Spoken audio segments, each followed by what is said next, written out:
I'm Lauren, and I am going to turn this tiny little eyeshadow palette into a travel watercolor palette. I have a small-ish travel palette that I currently use, but it is still kind of big in the fact that I need like a board, and I have a setup.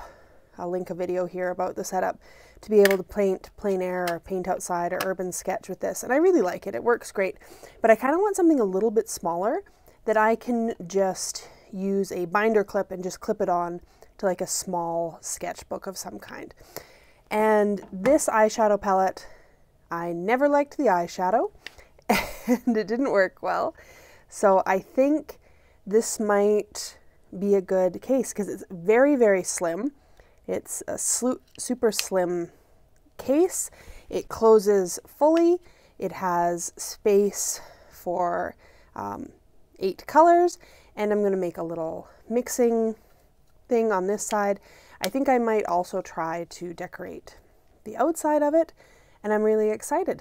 Let's get going. Let's give this a go. First things first, we need to take the eyeshadow out of the palette. So, boop. So first thing I need to do is get the eyeshadow out of this palette. They're not super deep pans. It might seem wasteful, but I probably have had this palette for close to a decade now, and I never used it because the color in this palette was so bad. It didn't show at all. So really this is giving it another life, even though it probably looks very wasteful. I was very excited about it when I had first bought this palette, but it was very disappointing. From my understanding, because these are metal pans in here, they will rust, but I thought I'd give it a shot anyway. Each pan really won't have that much paint in it, so I thought it would just be something fun to use while I can. There are those beautiful pocket palettes that are sold on Etsy and other places. I'll look up the name of them. Editing person, editing me in the future, could you look up and put the name on the screen of what they're called? They're beautiful, but they're pretty expensive, so I thought I'd try making a version of it using supplies that I already had.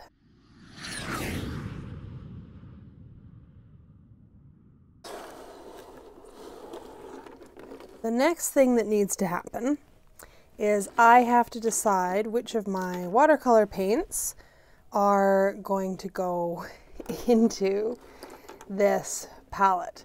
Break it down to 8 colors that when urban sketching or plein air painting, I don't think I can live without.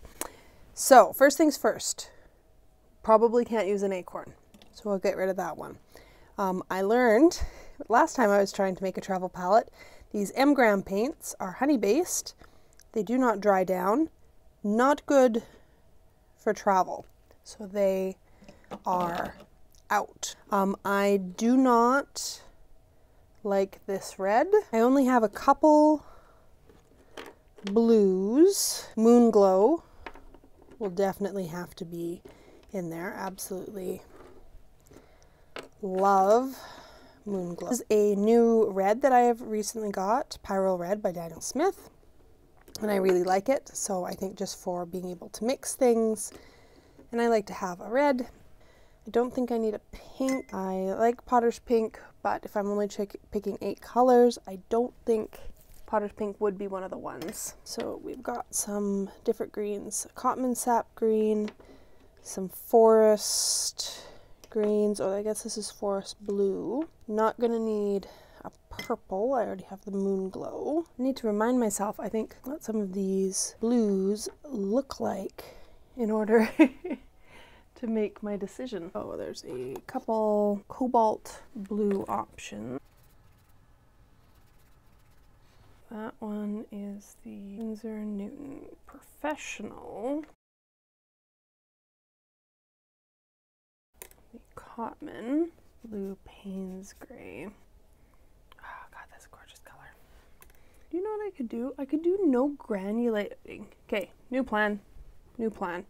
I'm not going to put any granulating pigments in this travel palette. After some swatching, this is what I've decided. Let's fill up this teeny tiny palette. These pans are very shallow, and because they are metal, they will rust super quickly, but I'm not super concerned with that.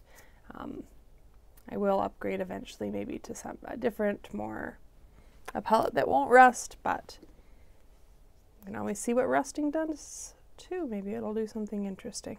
The first color is Pyrrole Red by Daniel Smith, then Quinacridone Gold, also by Daniel Smith, Sap Green Cotman, so Winsor & Newton, then a Professional Hooker's Green by Winsor & Newton, a Cotman Cerulean Blue Hue, a Cotman Cobalt Blue Hue, Daniel Smith Payne's Gray, and then finally Daniel Smith Moonglow.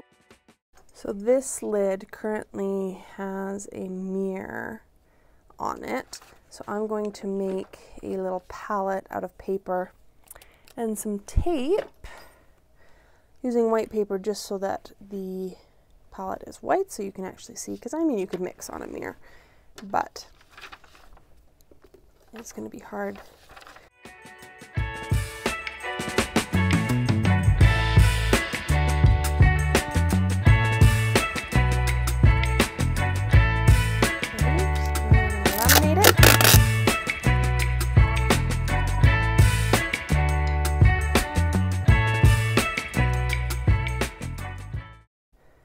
So far looking pretty good. We got a palette, palette to mix on, and a palette of colors. We'll come back again in a couple days and see how things are going to turn out here. We're back. Time has passed, 2 days, and this palette is now dry and ready to try out. So the little plasticated piece of paper, I just rolled some tape over and stuck it down. Things look dry. I did learn that this does come apart really easily, which might be a good thing or a bad thing, not really sure. So we're gonna see how I might set this up. I'm going to swatch out the colors and then maybe try like a trial painting before I take it out. So my current smallest sketchbook that like travels with me sometimes when I feel the need. This one's fairly new because I filled up my last really little one. This is a Paul Rubin. So I think I'm going to swatch on this page. So I think how I would use this is with a clip, just trying to keep the setup small. And I just want to show just to show why I'm looking for a smaller setup. My current plein air setup looks like this, which is great. I love this. Like, don't get me wrong. Like, this is my water. The tissue, I keep clean tissue under here just for like clouds and things like that. The paint, I have many colors, lots of options.